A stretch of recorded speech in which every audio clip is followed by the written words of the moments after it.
Hola, en nuestra segunda clase vamos a hablar sobre el proceso de polimerización. Bienvenidos. ¿Cómo se hace un polímero sintético? Recordemos que un polímero es la unión de pequeñas moléculas iguales o diferentes entre sí para formar una cadena molecular de mayor tamaño y peso llamada macromolécula. Las unidades moleculares que se unen gracias a los átomos de carbono se llaman monómeros.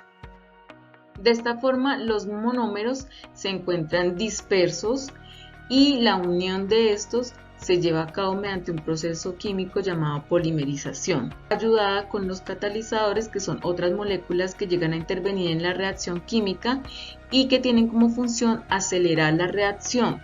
Es decir, lo que naturalmente se llevaría a cabo en días, meses o años, un catalizador lo hace posible en segundos.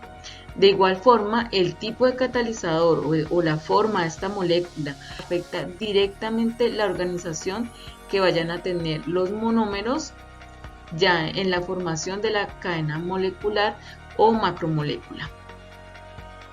De igual forma, tenemos otros factores de gran importancia en el proceso de polimerización, como lo son la temperatura y la presión, ya que este tipo de reacciones a gran escala se realizan en reactores industriales como el que vemos acá y que son como unas ollas a presión gigantes.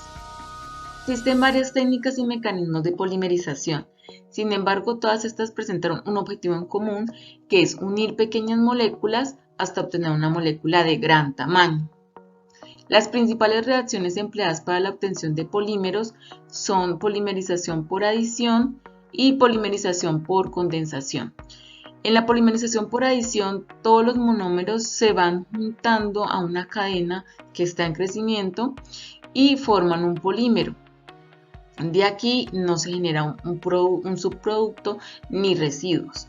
Mientras que en la polimerización por condensación, los monómeros se juntan hasta formar el polímero, pero de aquí, de esta reacción, sale una molécula residual que generalmente es de agua, de ácido clorhídrico o de amonio, y salen pequeñas gotas que se condensan, y de allí es que sale su nombre de policondensación.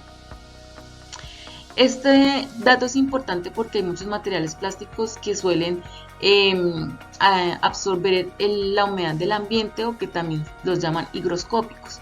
Esto es porque generalmente son obtenidos por este proceso de condensación y ellos tienden a recuperar estas moléculas de agua que perdieron durante su proceso de formación. Asimismo, tenemos unos mecanismos de unión o unos mecanismos de crecimiento de estas moléculas, que son crecimiento en cadena y crecimiento en etapas. El crecimiento en cadena es cuando los monómeros solo reaccionan con la cadena que está en crecimiento y se juntan a ella para hacerla cada vez más grande. El crecimiento en etapas, los monómeros van juntándose a varias cadenas que están en crecimiento, y estas cadenas reaccionan entre sí para unirse y hacerla aún más grande. De esta forma tenemos estos dos mecanismos para el crecimiento de las cadenas. Para una mejor comprensión del tema, vamos a ver un ejemplo con el polietileno, que es un polímero bastante versátil y sencillo. El polietileno se obtiene a partir de la molécula del gas etileno, la cual se compone de 2 átomos de carbono y 4 de hidrógeno. Los átomos de carbono se unen entre sí con un enlace doble, como el que vemos acá. Cuando el enlace doble es roto, la molécula de etileno se inestabiliza, queriendo así reaccionar con otras moléculas mediante estos dos enlaces que quedan libres para reaccionar. Las moléculas de etileno activas se empiezan a unir químicamente formando enlaces hasta crear lo que llamamos una unidad repetitiva, que es la que vamos a encontrar una y otra vez durante toda la formación de la cadena. Finalmente, el proceso continúa hasta que ya no se encuentren más moléculas de monómero disponibles para reaccionar, y así obtenemos el polímero de polietileno. Aquí terminamos nuestra clase con nuestro segundo resumen. Primero, los polímeros sintéticos se obtienen mediante la unión de varios monómeros en un proceso llamado polimerización. 2. La polimerización se puede hacer principalmente en una reacción por adición o por condensación. 3. El crecimiento de las cadenas poliméricas se puede dar por adición de monómeros o por crecimiento por etapas. Muchas gracias, nos vemos en la siguiente clase.